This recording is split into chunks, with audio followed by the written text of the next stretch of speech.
That was weird. Hey guys, it's Jump Beauty IDX, and today we're talking about, I'm not even sure what to call this, but I'm basically showing you some of like my OG, some of my first palettes, some of my first favorite palettes, and the reason why I love them so much.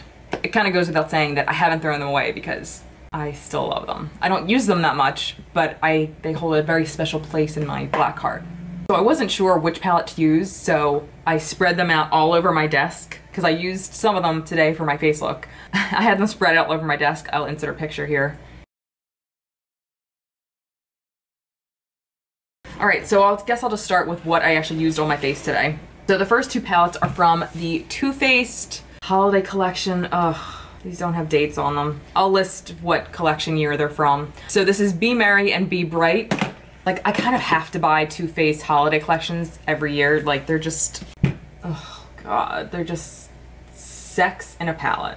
This was probably, this green up here is probably my all-time favorite green of all time. I just said all time like a bunch of times. It's called Sequin, and it's like this deep sea green. Ugh.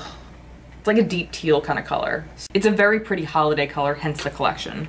This green palette, which is the Be Merry, this peachy keen color is like the perfect NARS Orgasm dupe. It's just gorgeous. The spice color I actually used both of these today on my face. The spice color didn't do that well. Like when I brushed it out, it kind of just, like you can see, like it's just kind of disappearing on my skin. So I probably won't try using the spice color again, but peachy keen is still peachy keen. Now the inner light highlight color here, I wanted to use today, but it had this like gritty feeling to it. And like when I swatched it, it's still pretty, but I mean, there was just something like muted about it. So I went into my Christmas in New York Too Faced palette from, again, I'll list it. So this one has an inner light, and since this is a newer holiday collection, I used this one on my face today for the highlight, and so pretty. And unfortunately, that was all I used from this holiday palette, but this one is equally gorgeous. It has the Chocolate Soleil, it has, I think, chocolate covered strawberries for a blush. Kind of a neutral palette with the exception of these kind of colors up here. I think I'll put them in kind of like a shop my stash kind of spot so I start using it again because it's a beautiful palette. I was so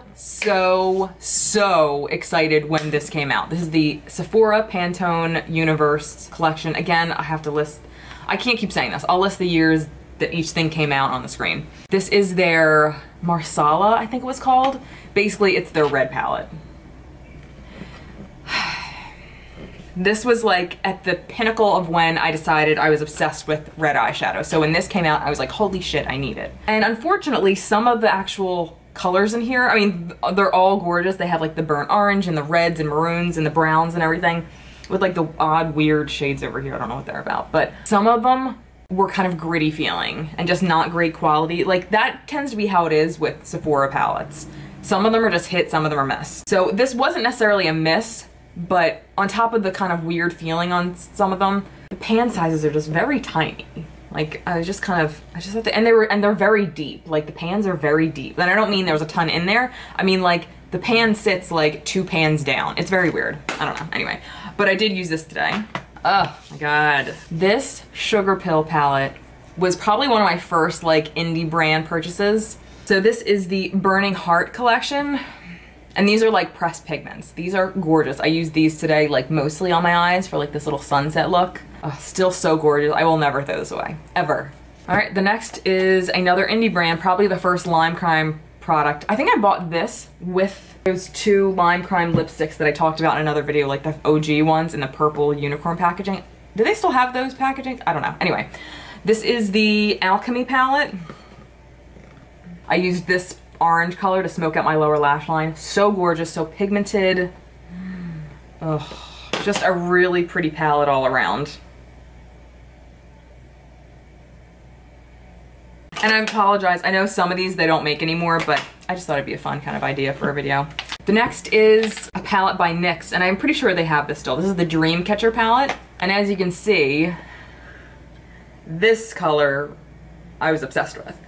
When I first started like doing my makeup and like appreciating makeup, I guess you could say, I was obsessed with dirt colors. Like brown, smoky eyes was like all I would do because I was scared to, you know, I just wasn't like that confident yet. And this was like my go-to palette. It only has one matte shade right here, which I mean was good because it was your all-over eye shade, but this was a really good palette, and I still actually really think it's good.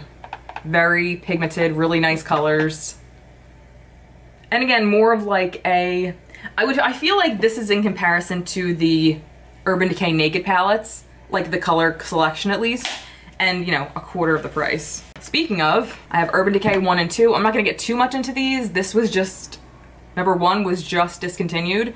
Number 2, they're pretty much the same palettes. I mean, there's slight differences to the both. I think they're both really nice palettes. I used the crap out of both of them. Really pretty. Really pretty. I got good use out of them. I still can't get rid of them though, I don't know why. And these, I wanna say one of these was my first, like, I feel like one of these was my first high-end purchase. So hold on, let me check. So the Vice 2 came out in 2013. I'm pretty sure this was like my first, maybe I'm lying, I don't know. Maybe it was the Naked, I don't know. But I feel like this was my first like Urban Decay purchase. And as you can see, this dirt color right here, this like dirty gold stash was like my favorite color out of this palette. Along with Radar, which again is a brown, here it is. It's like a stash, I realize now, it's like a dirty green olive color. Ugh. Like I still love all of these palettes. I'm gonna like start putting them into rotation to get more use out of them. This color Prank right here, which is like a really deep blue with like a green iridescence to it. It's fucking sick. Yeah, I'm definitely gonna start putting these into rotation because they're too beautiful to just sit here and not be used. And the last few palettes are palettes that are kind of older, but I just never actually touched. I'm not actually sure why though, but they're palettes I just can't, I can't get rid of these. So, cool story. So again, these are more of the Too Faced holiday collections. I feel like these are from like 2 or 3 years ago. So these came in a pack of 3. We have the gingerbread and the peppermint. There was one more, I feel like there was like a sugar cookie one. Well, that one, the blush came broken. So I emailed Sephora and I was like, oh, this came broken, can you send me a replacement? I don't know how you would do that because it comes in a pack of 3. They sent me a brand new pack of 3, so it was pretty cool. But I never touched them. But I really should. These are gorgeous, so I'm definitely gonna put these into my pile to start using too. These I got in BoxyCharm. They're from Studio Makeup on the Go. They're 2 palettes. We have like a nude, cool one here, and then just like a warm nude one here. Really pretty and really nice palettes. Again, I need to start using them. Like, they just kind of sit behind this curtain. It's like the Wizard of Oz. And the last one I made a video on, it's one of my bigger viewed videos. It's the Gem and the Hologram palette from Sephora. I keep looking on the back for the fucking dates. They're not on here. I just need to stop looking. The thing that made me sad about this was that nothing really screamed Gem and the Holograms. I am an avid Gem and the Holograms lover. Jerrica Benton, Rio, Aja, hey. I didn't, besides like this row right here, like the one with the pink and purple and the blues and greens, this is the only row of colors that I feel is kind of significant to Gem and the Holograms. The rest I just don't get. Like there's grays in here and a lot of like whites and like light peach tones, and I just didn't get it. And I feel like it needs to be redone, to be completely honest. I just feel like I didn't reach for it for that reason. Like, it just wasn't fun enough for me. It wasn't as fun as Gem. It's not as fun as Gem. This doesn't hold a candle to Gem. She would be horrified. All right, and that was it. Again, I don't really know what kind of video this was. I just thought maybe you'd want to see some of like my OG palettes that I loved and some that I never touched. Let me know if you want to see a tutorial with any of these palettes. I'd be happy to do them. And what are some palettes that, like, what was some of the first palettes you bought and loved? Let me know in the comments below, and I'll see you guys next time. Bye, guys.